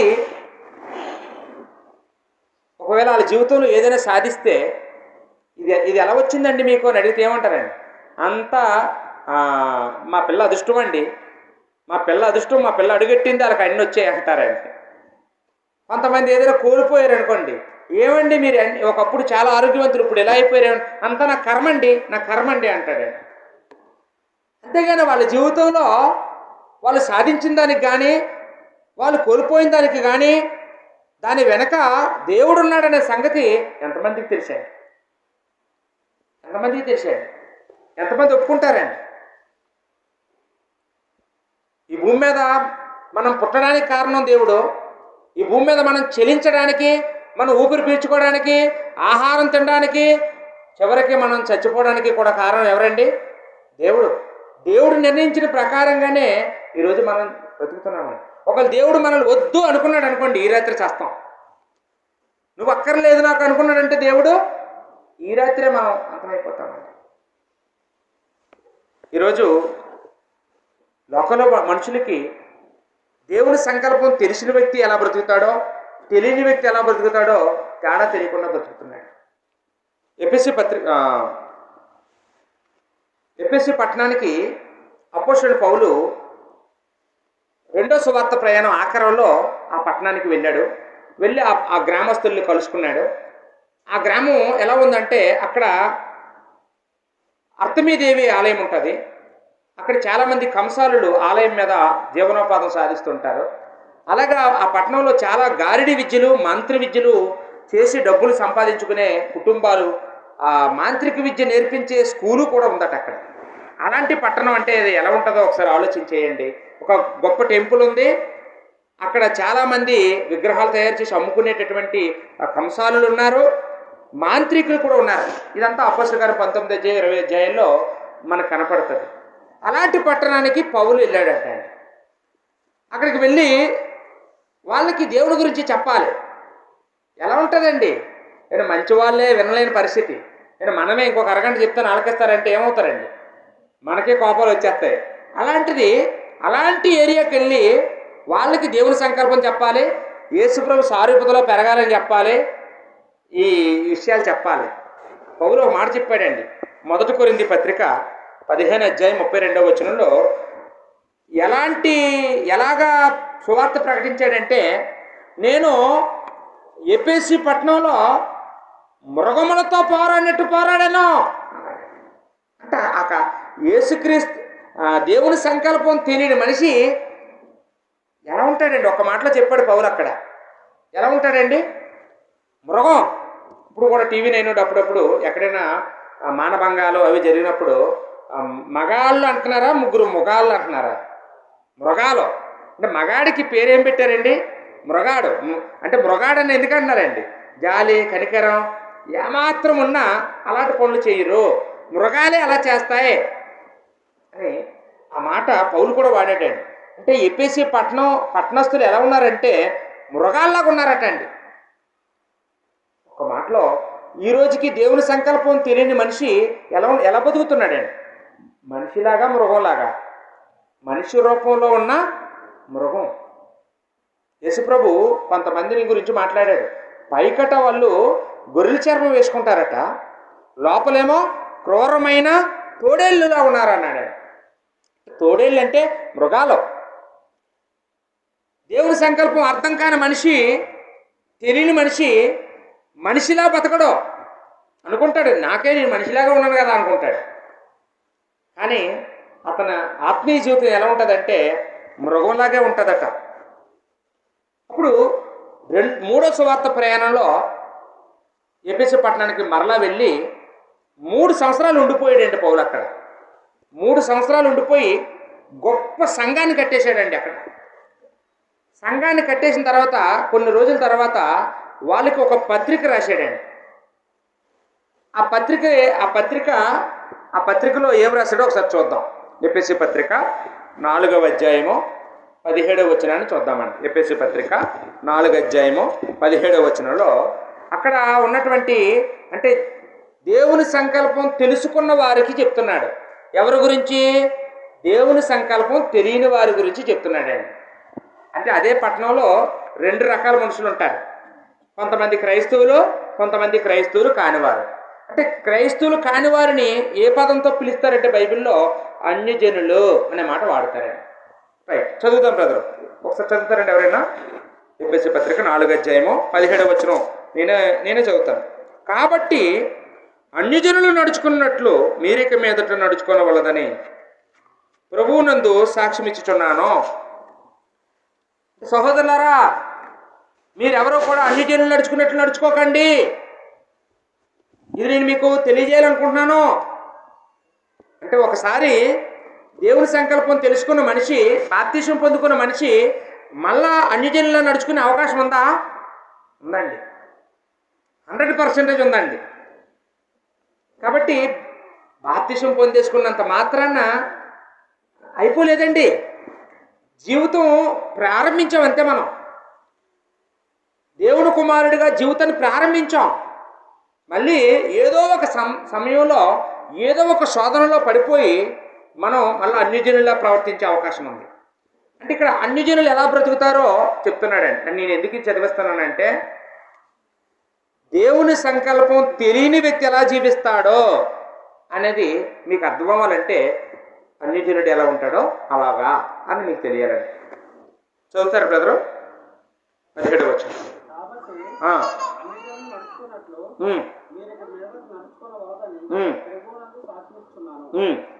వారైతే అంటే అన్యజనులైతే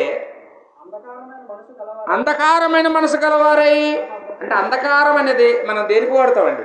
చీకటికి వాడతామండి. అంటే వాళ్ళ మనసు ఎలా ఉంటుందంటే అంధకారమైన మనసు. అంటే కొంచెం కూడా వారి మనసులో వెలుగు ఉండదు. వారి మనసు అంతా చీకటి మనసు. ఏ చీకట్లో ఉన్నాడికి ఏదైనా ఒక ఉంగరం ఇవ్వండి, గిఫ్ట్ బాగుందని అడగండి, ఏం చెప్తాడండి? బాగుంది అంటాడా? చీకట్లో ఉన్నాడు దగ్గరికి వెళ్ళి బట్టలు పెట్టండి, అరే బట్టలు బాగున్నాయా, చీర బాగుందని అడగండి. చీకట్లో ఉంటే ఏం చెప్తామండి? వెలుగులోకి వెళ్తే చూసి చెప్తాము అంటారు కదండి. కొంతమంది లైటింగ్లో కూడా నమ్మరండి, డైరెక్ట్గా ఎండలోకి చూస్తేనే నమ్ముతారు కదమ్మా. లైటింగ్లో అలాగే మోసం చేసేస్తారండి. వెలుగులోకి వస్తే బాగా ఒరిజినల్ కలర్ తెలుస్తుంది అంటారు. అంటే ఈ లోకంలో ఉండే వెలుగు ఒరిజినల్ వెలుగు ఏదో, డూప్లికేట్ వెలుగు ఏదో మనకు తెలుసు. ఇక్కడ మనసులో ఉండేటటువంటి చీకటి గురించి మనం ఎప్పుడు ఆలోచించాం.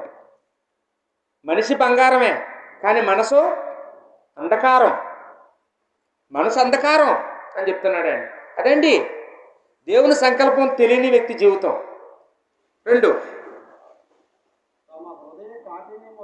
అంటే హృదయం ఎలా ఉంటుందట అండి? హృదయము కఠినంగా ఉంటుందట అండి. అంటే కఠినమైన నిర్ణయాలు తీసుకుంటాడు. నేను ఆ ఇంట్లో అడుగెట్టను అంటే అడుగెట్టడండి. నేను వాళ్ళతో మాట్లాడను అంటే మాట్లాడమనేస్తాడండి. జీవితంగా మాట్లాడమనేస్తాడు. వాళ్ళు చచ్చిపోయినా కూడా వెళ్ళడు. కఠిన హృదయం అండి. అంటే క్రైస్తవుడు మనిషి హృదయం ఎలా ఉండాలండి? చిన్నపిల్లల మనస్తత్వంలో ఉండాలన్నాడు యేసుప్రభు ఒక మాటలో. పరలోక రాజ్యం ఎవరు వెళ్తారని అంటే చిన్నపిల్లలు చూపించాడట, ఇవి ఎలాంటి వారిది దేవుని రాజ్యం అని. అంటే పిల్లలు ఎలా ఉంటారంటే ఇప్పుడు గసిరినా ఏడుస్తారు, మళ్ళీ కాసేపు పోయాక చాక్లెట్ ఇస్తే మళ్ళీ మందరికి వస్తారు. మాట్లాడడం అని వాళ్ళ ఇంటికి వెళ్ళకూడదురా, వాళ్ళకి మనకి మాటలు ఎవరో మీ అమ్మ ఏమో దెబ్బలాడుకున్నారు, వెళ్ళకూడదురా అన్నా సరే వాళ్ళు వెళ్ళిపోతారండి. వాళ్ళకి తెలియదండి, వాళ్ళకి తెలియదండి. అది మెత్తన హృదయం. లోకంలో ఉండే మనిషి అంటే దేవుని సంకల్పం తెలియని మనిషి హృదయం ఎలా ఉంటుందంటే కఠిన హృదయం ఉంటుందట అండి.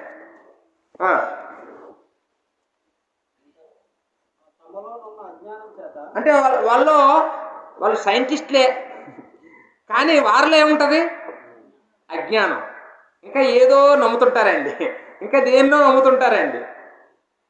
ఇంకా ఏదో ఈ లోకంలో ఏదో మమ్మల్ని రక్షిస్తుంది అనుకుంటుంటారండి.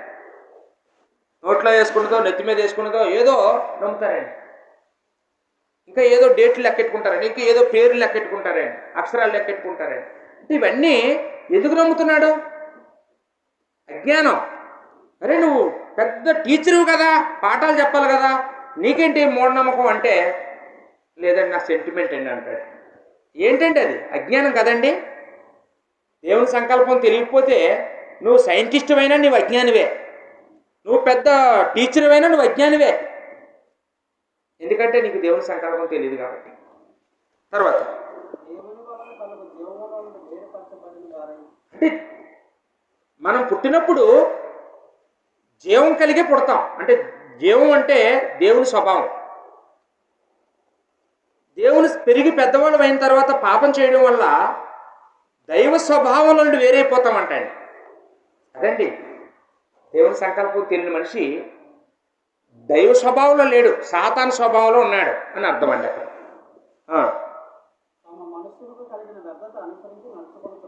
అంటే వాళ్ళు తల్లి చెప్పినా వినరు, తండ్రి చెప్పినా వినరు, ఈ లోకంలో ఎవరు చెప్పినా వినరు. కొన్ని సందర్భాల్లో మనం చూస్తుంటాం, ఖైనీ ప్యాకెట్ల మీద, మందు బాటిళ్ళ మీద మద్యం సేవించడం ఆరోగ్యానికి హానికరం అని ఉంటుంది కదండి.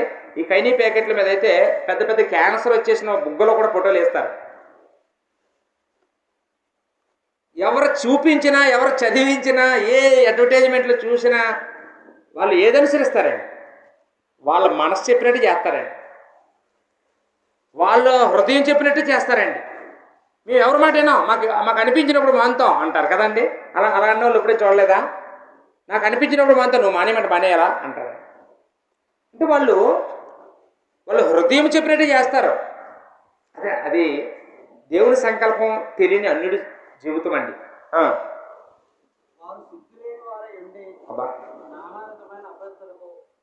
సిగ్గులేని వారిగా ఉంటారట. అంటే దేనికి ఫీల్ అవ్వరు. అయితే ఇలా మాట్లాడితే మా పరుగు పోద్దేమో, ఇలా ఇలా ఇలా ఇలా చేయకూడదేమో, అలా చేయకూడదు, దేనికి భయపడరండి. సిగ్గులేని వారిగానే ప్రవర్తిస్తారు. నానా విధమైన అపవిత్ర పనులు అత్యాసక్తితో చేస్తారంటే, అపవిత్రం పనులు అత్యాసక్తితో చేస్తారు. నేను దాన్ని వివరించక్కర్లేదు మీకు. ఉదాహరణ డ్యాన్సులు అండి. డ్యాన్సులు చేయొచ్చండి, అది దేవుడి ముందు చేయొచ్చండి. పోనీ దేవుడి ముందు డ్యాన్సులు వేయడం ఏంటండి? అది అపవిత్రం పని. అది చేయడానికి అత్యాసక్తి. దానికోసం డబ్బులు కుడతారు. ₹1,00,000 ఒక రాత్రిలో ఖర్చు పెడేస్తారు, 10 లక్షలు ఖర్చు పెడేస్తారు ఒక రాత్రికి. దేనికండి? అపవిత్రం పనులు చేయడానికి అత్యాసక్తి. అది దేవుని సంకల్పం ఎరగని మనిషి జీవితం అండి అదంతా. అయ్యో బాబోయ్, తమ్మును తామే కాముకత్వానికి అప్పగించుకోవడం అంటే ఏంటండి? అంటే ఏంటండి? ఇప్పుడు ఉదాహరణకండి, నేనున్నానండి, నేను ఒక స్త్రీనే, నేను అశ్లీల వస్త్రాలు వేసుకొని తిరుగుతానండి. ఇతరులను ఆకర్షించుకోవడానికి బట్టలు వేసుకుంటాను, ఇతరులు చూడాలని జడలు వేసుకుంటాను, ఇతరులు చూడాలని మేకప్ వేసుకుంటానండి. నేను మంచోడినే, కానీ నేను అలా చేయడం వల్ల నా వైపు అందరూ చూస్తారండి. నేను ఎక్కడికి వెళ్ళా నన్ను కొంతమంది ఫాలో అవుతుంటారు. అప్పుడు నాకు తెలియకుండానే నన్ను నేనే కాముకత్వానికి ఏమైపోతున్నానండి? అప్పగించబడిపోతున్నానండి. నేను నాకున్నదండి, మా ఆయన ఇచ్చాడు, నేను అన్నీ కొనుక్కున్నాను, నేను అన్నీ పెట్టుకున్నాను, నా ఇష్టం, నా శరీరం, నా అందం అనుకుంటాం మనం. దానివల్ల మనం ఎంత పాడైపోతామో, మనం ఎంత కాముకత్వానికి అయిపోతామో ఆ విషయం దేవుని సంకల్పం తెలియని మనిషికి అర్థమవుతుందండి. అదండి దేవుని సంకల్పం తెలియకుండా ఒక మనిషి బ్రతికితే అదండి పరిస్థితి. ఇక్కడ. అయితే మీరు యేసుని గురించి విని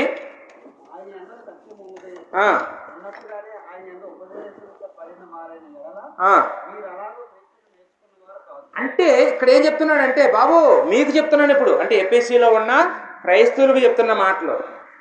మీరు ఇలాంటి పనులు చేయాలని యేసుక్రీస్తు దగ్గర మీరు నేర్చుకోలేదు, ఇలాగ బ్రతకాలని యేసు ప్రభు మీకు ఉపదేశించలేదు.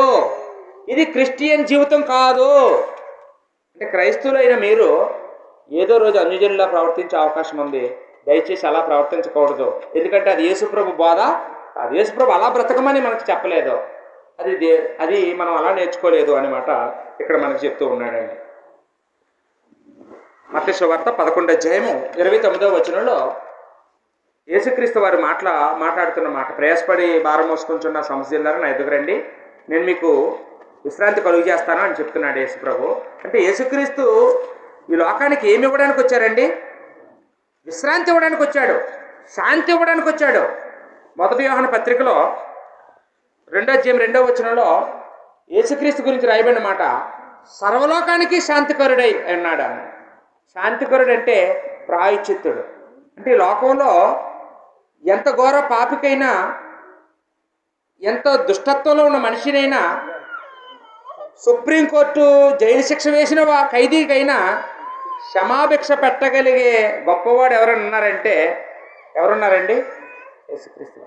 అందుకని ఆయన ఆ మాట చెప్పాడండి. ఆయన శాంతికరుడు.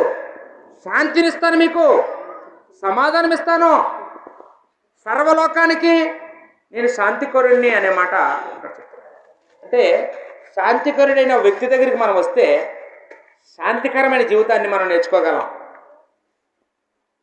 శాంతికరమైన జీవితాన్ని నేర్పించేటటువంటి సంఘం ఏది ఉందండి? క్రీస్తు సంఘమేనండి. క్రీస్తుని గురించి క్రీస్తు దగ్గర నేర్చుకోగలిగే మహాభాగ్యం ఎక్కడ దొరుకుతుంది అంటే క్రీస్తు ఉన్న సంఘంలోనే దొరుకుతుంది.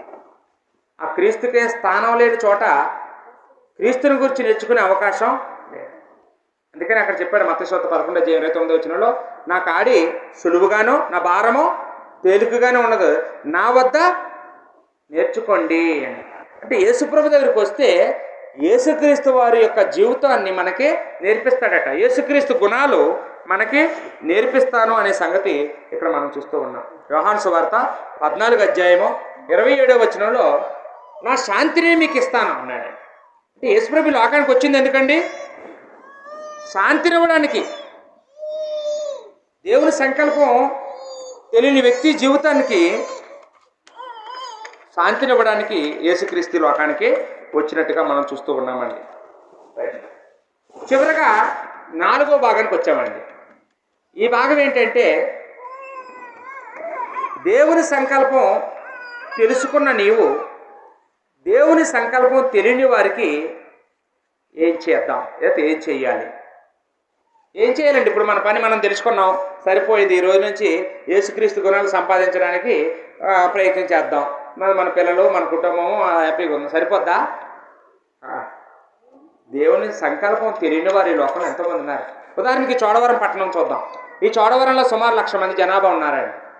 1,00,000 మంది జనాభా ఉన్న ఈ పట్టణంలో దేవుని సంకల్పం ఎంతమందికి తెలుసండి? 100 మందికి తెలుసు అనుకుందామండి. 100 మందికి తెలిస్తే ఇంకా ఎంతమందికి తెలుసుకోవాలండి? 99,900 మందికి దేవుని సంకల్పం తెలియచేయాలి మనం. వాళ్ళకి తెలియదు, వాళ్ళకి తెలియచేయవలసిన బాధ్యత మనదేనండి. అపోస్తుల కార్యములో 20:27 మనం చదివినట్లయితే అపోస్తుల కార్యము 20:27 అంటే మనం ఎఫెసీ సంఘం గురించి మాట్లాడుకుంటూ ఉన్నాం. అపోస్తులుడు పౌలు ఏమంటున్నాడు చూడండి ఒకసారి.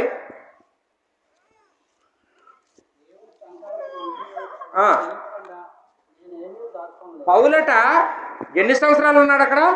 3 సంవత్సరాలు ఉన్నాడు. 3 సంవత్సరాలు లోపలే దేవుని సంకల్పం అంతా చెప్పేశాడటండి వాళ్ళకి. దేవుని సంకల్పం తెలియజేయకుండా ఏది దాచుకోలేదటండి. అన్న ఈరోజు మనం మన కడుపును పుట్టిన పిల్లలకి దేవుని సంకల్పం చెప్పకుండా దాచుకోవచ్చండి? తాళికట్టిన భర్తకి దేవుని సంకల్పం తెలియకుండా దాయొచ్చా? మనల్ని గర్భాన్న మోసి కన్నటువంటి తల్లిదండ్రులకి దేవుని సంకల్పం చెప్పకుండా ఉండొచ్చా? మన తోడబుట్టిన అన్నదమ్ములకి అక్క చెల్లెలకి దేవుని సంకల్పం చెప్పకుండా మనం దాయొచ్చా? ఒకసారి ఆలోచన చేయండి. ఈరోజు మన బ్రతుకులు ఎలా ఉంటాయంటే భర్త దేవుడిని నమ్ముకుంటాడు, భార్య నమ్ముకోదు. భార్య నమ్ముకుంటుంది, భర్త నమ్ముకోడు. తల్లిదండ్రులు ఇద్దరు చర్చికి వెళ్తారు, పిల్లలు రారు. ఇదండి మన పరిస్థితి. అపోస్తలుడు పౌలు ఆ పట్టణాన్ని మార్చేసాడటండి. ఏంటంటే మంత్ర విద్యలు నేర్చుకున్న వాళ్ళు పుస్తకాలు తీసుకొచ్చి కాల్చేశారట, అగ్గెట్టేశారట. ఈ పుస్తకాలు మాకు ఇంక ఉపయోగపడకూడదు ఎప్పుడునని. ఎంత మార్పు వచ్చిందో చూడండి. అందుకనే గలతీయులకు రాసిన పత్రికలో 4:19 అక్కడ చెప్తున్న మాట, క్రీస్తు సారూప్యత మీ యందు ఏర్పడు వరకు నాకు ప్రసవ వేదన కలుగుచున్నది. అంటే ప్రతి క్రైస్తవుడికి తన చుట్టూ ఉన్నటువంటి సమాజం వారు పాడైపోతుంటే ఏ వేదన కలగాలండి? ప్రసవ వేదన. నా పిల్లలకి ఇంకా క్రీస్తు సారూప్యత రాలేదేంటి? నా భర్తకి క్రీస్తు సారూప్యత రాలేదేంటి? నా భార్యకి క్రీస్తు సారూప్యత రాలేదేంటి? మా ఊర్లో వాళ్ళకి క్రీస్తు సారూప్యత రాలేదేంటి అని ప్రసవ వేదన పడాలండి. అమ్మ ప్రసవ వేదన పడితే, ఒక స్త్రీ ప్రసవ వేదన పడుతుంది అనుకోండి, చూస్తూ ఊరుకుంటారండి? అర్జెంటుగా హాస్పిటల్ తీసుకెళ్తాం. అక్కడ కాదు, ఇంకా మెరుగైన చోటుకి. ఏమండి, మన వాళ్ళకి రక్షణ ఇవ్వాలంటే మనం ఏం చేయాలండి చెప్పండి? మన వాళ్ళు వాక్యం తెలియదు, దేవుని సంకల్పం తెలియదు, ఏం చేయాలండి? ఇక్కడే పుట్టాం, ఇక్కడే పెరిగాం, ఇక్కడే ఉండాలనుకుంటే ఇప్పటికీ రాదండి. దేవుని సంకల్పాన్ని చెప్పగలిగే వాళ్ళ దగ్గరికి మనం తీసుకెళ్ళాలి. మనం చెప్పలేం.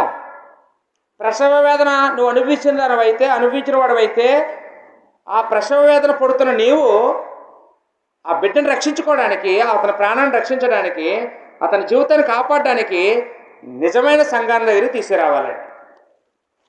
నిజమైన సంఘం దగ్గరికి తీసుకొస్తే ఉన్నట్టుగా వాక్యం చెప్తే ఎవరు మారరండి? నా మాటలు అగ్ని వంటివి కాదా, బండలు బద్దలు చేయే సుత్తు వంటివి కావా అని దేవుడు తెలియజేశాడు. అంటే దేవుడి మాటలకి ఎంత శక్తి ఉందండి! ఎంత కఠినమైన హృదయాన్ని అయినా మార్చగలిగేటటువంటి శక్తి దేవుడి యొక్క మాటలకి ఉన్నట్టుగా మనం చూస్తున్నామండి. లూకా సువార్తలో 7వ అధ్యాయము 29-30 వచనాలు మనం చూసినప్పుడు, లూకా సువార్త 7వ అధ్యాయం 29-30 వచనాల్లో బాప్తిస్మ ఇచ్చిన యోహాను కొంతమందికి బాప్తిస్మ ఇస్తూ ఉంటాడు, సామాన్య ప్రజలందరికీ ఇస్తూ ఉంటాడు. అప్పుడు అది చూడడానికి పరిసయ్యులు, ధర్మశాస్త్రోపదేశకులు అక్కడికి వచ్చారంట. వాళ్ళందరూ వచ్చి యోహాను బాప్తిస్మ ఇవ్వడం చూస్తున్నారు, వాళ్ళందరూ బాప్తిస్మ పొందడమో చూస్తున్నారు. కానీ వాళ్ళు మాత్రం బాప్తిస్మ పొందడం లేదంట అండి. ఆశ్చర్యం చూడండి. ఇచ్చేవాడిని చూస్తున్నారో, పొందుకునేవారిని చూస్తున్నారు. కానీ వాళ్ళు మాత్రం నీళ్ళ దాకా వచ్చారు, కానీ నీటిలోకి వారు రావడానికి ఇష్టపడలేదు. వాళ్ళ గురించి గ్రంథకర్త మాట్లాడిన మాట మనం చూసినట్లయితే అక్కడ రాయబడిన మాట ఒకసారి చూస్తారండి. తమ విషయమై దేవుని సంకల్పమును నిరాకరించిరి అన్నాడు. అంటే ఆ శాస్త్రులు, పరిసయ్యులు, ధర్మశాస్త్రోపదేశకులు తమ విషయమై దేవుని సంకల్పాన్ని ఏం చేశారంటండి? నిరాకరించారు. అంటే దేవుని సంకల్పం వాళ్ళకి అర్థమైంది, కానీ వాళ్ళు పొందుకోవడం మానేసి కాలు తనుకున్నారట. ఈరోజు ఒకవేళ ఈ రాత్రికాల సమయంలో మా సహోదరుడు వ్యయ ప్రయాసాల కోర్చి ఈ ప్రార్థన కూడికి ఏర్పాటు చేశారు. ఈరోజు దేవుని సంకల్పం ఏంటో మీ అందరికీ అర్థమయ్యేలాగా నేను చెప్పాను అనుకుంటున్నాను. దేవుని సంకల్పాన్ని నెరవేరుస్తారో నిరాకరిస్తారో ఆ స్వేచ్ఛ మాత్రం మనకే దేవుడు విడిచిపెట్టాడు. ఒకవేళ దేవుని సంకల్పాన్ని నేను తెలుసుకున్నాను, దేవుని సంకల్పం తెలిసిన వ్యక్తిలాగా బ్రతుకుతాను అని నిర్ణయించుకుంటే మనం తండ్రితో పాటు పరలోక రాజ్యంలో నివసించగలుగుతాం. లేకపోతే మనం నరక మార్గంలో మనం వెళ్ళవలసిన భాగంగా ఉంటాం. కాబట్టి ప్రతి ఒక్కరూ ఎవరికి వాళ్ళు స్వపరీక్ష చేసుకొని, నేను దేవుని యొక్క సంకల్పాన్ని నెరవేరుస్తున్నా, నా జీవితంలో నెరవేరుతుందా అని వ్యక్తిగతంగా ఎవరికొరో ఆలోచన చేసుకొని మంచి నిర్ణయాలు తీసుకొని బ్రతుకుదామండి. ఈ అవకాశాన్ని ఇచ్చిన సహోదరు వనీశ్వరం గారికి, ఇక్కడ ఓపికతో కూర్చొని వాక్యమైన మీ అందరికీ వందనాలు చెల్లించుకుంటూ ముగిస్తున్నాను.